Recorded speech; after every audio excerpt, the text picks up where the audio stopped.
Hi everyone, कैसे हैं आप लोग। तो वैदिक मैथ्स में थोड़ा आगे बढ़ते हैं और आज हम लोग फ्रैक्शन की बात करेंगे। बहुत यूज़फुल ये कैलकुलेशन है। आपको हर जगह ये दिख जाता है, अलग अलग तरह के कैलकुलेशन में इसकी ज़रूरत पड़ जाती है। ठीक है, तो फटाफट हम लोग देखते हैं। तो पहले टाइप 1 की बात करते हैं, है ना। जब डेनोमिनेटर्स जो है वो इक्वल हो, ये आप सभी को पता होगा। ठीक है, दूसरा हम लोग अभी आज करने वाले हैं कि जब डेनोमिनेटर, जो एक डेनोमिनेटर है वो दूसरे डेनोमिनेटर का फैक्टर हो।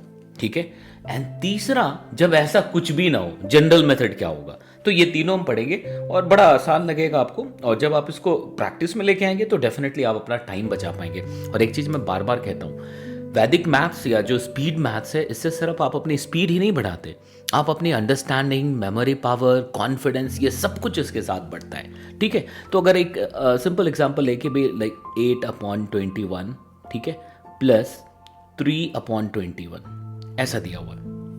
बहुत आसान है इसमें। ठीक है, अगर जिनके दोनों के डिनोमिनेटर्स इक्वल हैं तो कोई दिक्कत ही नहीं, सीधे सीधे आप ऊपर ऐड कर दोगे इसको, 8+3 हो जाएगा ये। ठीक है, कोई परेशानी नहीं है। So answer would be 11/21।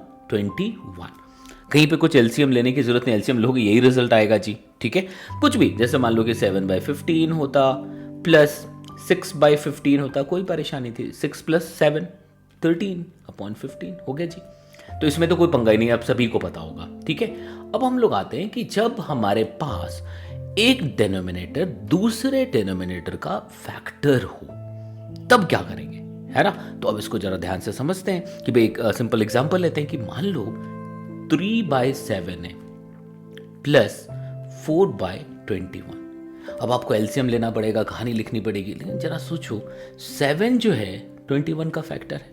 मतलब 7 में किसी नंबर से, किसी इंटीजर से हम लोग अगर मल्टीप्लाई करें तो वो 21 मिल सकता है। कितने से मल्टीप्लाई करने के बाद? 3 नहीं, बड़ी आसानी से आपके दिमाग में आ गया कि भाई 3 से अगर हम 7 को मल्टीप्लाई कर दें तो भाई 21 मिल जाएगा।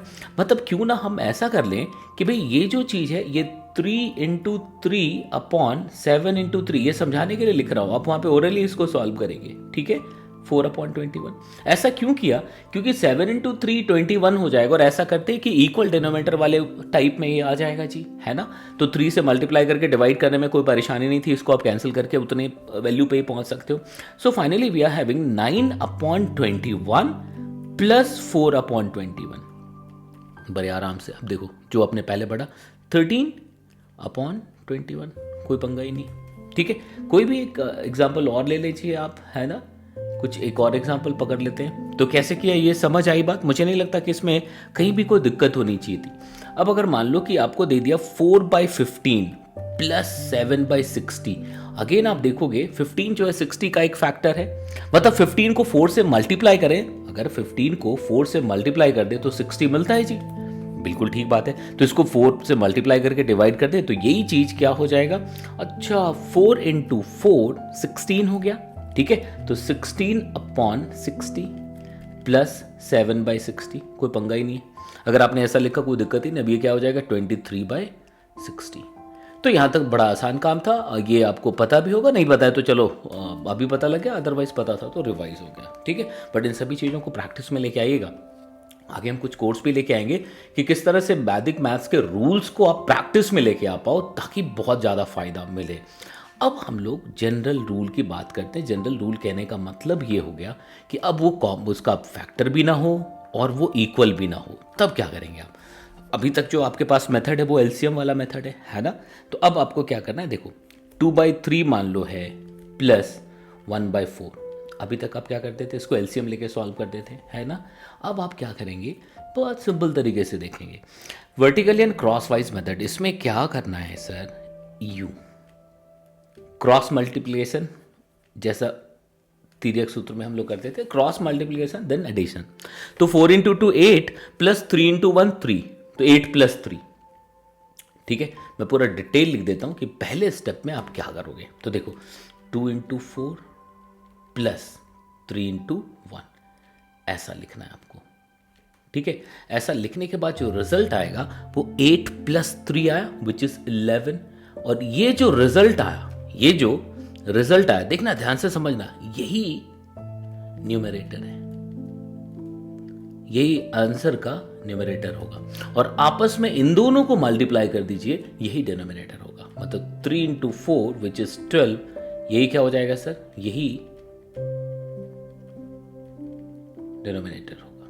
ठीक है, तो मुझे लगता नहीं कि कोई भी इसमें दिक्कत होनी चाहिए। तो अगर यहाँ पे देखेंगे तो जो फाइनल आंसर है वो कितना हो गया, अच्छा 2/3 प्लस 1/4, सीधा cross multiplication then addition, 4 into 8 plus 3 11/4 into 3 12, that's it, बस हो गया।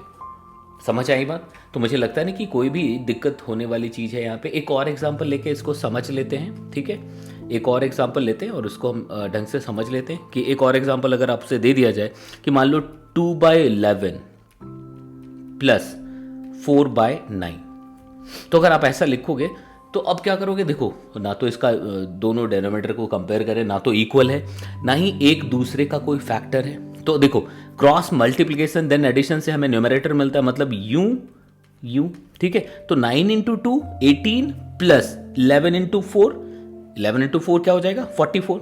ठीक है, तो क्या आ जाएगा 62 अपॉन 11 इंटू 9 विच इज 99। बस कैसे लिखा जी, फिर से मैं एक बार एक्सप्लेन कर देता हूं कि ये जो न्यूमरेटर जो आया cross multiplication 2 into 9 plus 11 into 4, ठीक है जी, ये कितना हो गया 18 प्लस 44।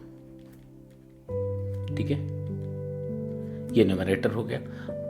अगर हम लोग डिनोमिनेटर पे पहुंचे तो देखो इन दोनों को मल्टीप्लाई करेंगे, 11 into 9 which is 99, that's it, आपको रिजल्ट मिल गया। तो मुझे लगता नहीं कि कोई भी परेशान होने वाली चीज़ है। ठीक है, तो वैदिक के भी सीरीज में थोड़ा सब्ट्रैक्शन, एडिशन और जो फैक्टराइजेशन, ये सारी चीज़ें रह गई थी, ये सभी मैं एक एक करके करवा दूंगा आपको। ठीक है, तो बने रहिए एंड अगर आप शेयर लाइक कर सकते हैं तो ज़रूर करिएगा आप। ठीक है, चलिए आपसे वापस मुलाकात होती है। ठीक है, थैंक यू वेरी मच।